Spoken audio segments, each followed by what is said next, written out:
អូនចង់ក្រមុននឹងឃ្លាទៅមិនអាចកើតស្នេហ៍អូនដូចគ្រាដើ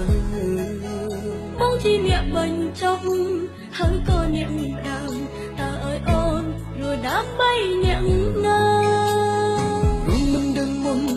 ថាអូនមានគេពេលជ្រស្នេហ៍ទៅដឹងគេជឿទៅមុនពេលបងមកដល់គេខ្វះសន្យាតែអ្នកណាអ្នកខំប្រកបសុំតោព្រោះអូនសងសើគេអ្នកស្នេហ៍មិនបានបងនឹងរំខានធ្វើឲ្យស្នេហ៍គេប្រងបងជាមនុស្សប្រដែលអូនស្នេហ៍ខ្លាំងបំផុតបើសិនព្រោះអូនពិបាករស់នៅចិនបងលេចបងទៅហើយនៅថៃគេទូបងបែកស្នេហ៍តែបែកเป็นឈឺចាប់ហេតុផលណាអូនប្រពន្ធលេចបងមិនស្ដាប់តែចិត្តព្រួនยังឃើញអូនទឹកភ្នែក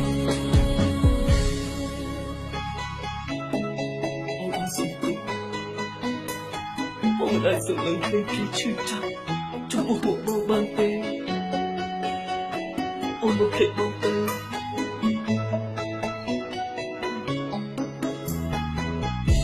បងមិនឃើញការឈឺចាប់របស់គេហេតុអីបងមិនឃើញការឈឺចាប់របស់អូនផងអូននៅតែស្រឡាញ់បងស្រឡាញ់រហូតអូនចង់ក្រមុននឹងឃ្លាទៅមិនអាចដឹងស្នេហ៍អូនដូចគ្រាដើបងជាអ្នកបញ្ចុះហើយក៏អ្នកដើមតើឲ្យអូនរស់ដើម្បីអ្នកណារួមមិនដឹងមុនថាអូនមានគេពេលជ្រស្នេហ៍ទៅដឹងគេជឿទៅមុនពេលបងមកដល់គេខ្វះសន្យាតែអ្នកណាអ្នកខំប្រក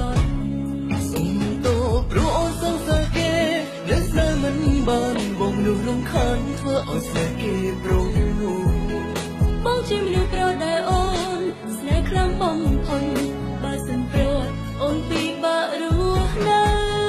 ចិនបងលេចបងទៅហើយនៅថៃគេទូបងបែកស្នេហ៍តែបែកเป็นឈឺចាប់ហេតុផលណាអូនប្រពន្ធលេចបងមិនស្ដាប់តែចិត្តព្រួនยังឃើញអូនទឹកភ្នែកសុំតោព្រោះអូនសងសើគេអ្នកស្នេហ៍មិនបានបងនឹងរំខានធ្វើឲ្យស្នេហ៍គេប្រងបងជាមនុស្សប្រដែលអូនស្នេហ៍ខ្លាំងបំផុតបើសិនព្រោះអូនពិបាករស់នៅចិនបងលេចបងទៅហើយនៅថៃគេទូបងបែកស្នេហ៍តែបែកเป็นឈឺចាប់ហេតុផលណាអូនប្រពន្ធលេចបងមិនស្ដាប់តែចិត្តព្រួនยังឃើញអូនទឹកភ្នែកនៃស្នេហាយើងជួបគ្នា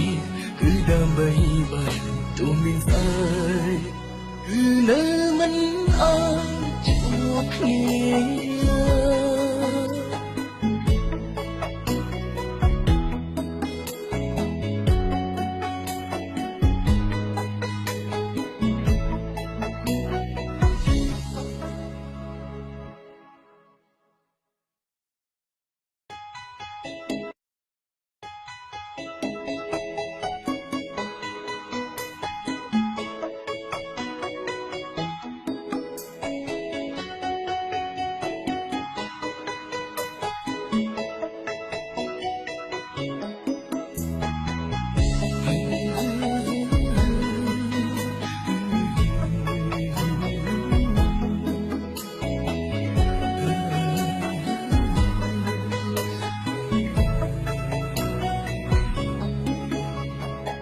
អូនចង់ក្រមុននឹងឃ្លាទៅមិនអាចកើតស្នេហ៍អូនដូចគ្រាដើបងជាអ្នកបញ្ចុះហើយក៏អ្នកដើមតើឲ្យអូនរស់ដើម្បីអ្នកណារួមមិនដឹងមុនថាអូនមានគេពេលជ្រស្នេហ៍ទៅដឹងគេជឿទៅ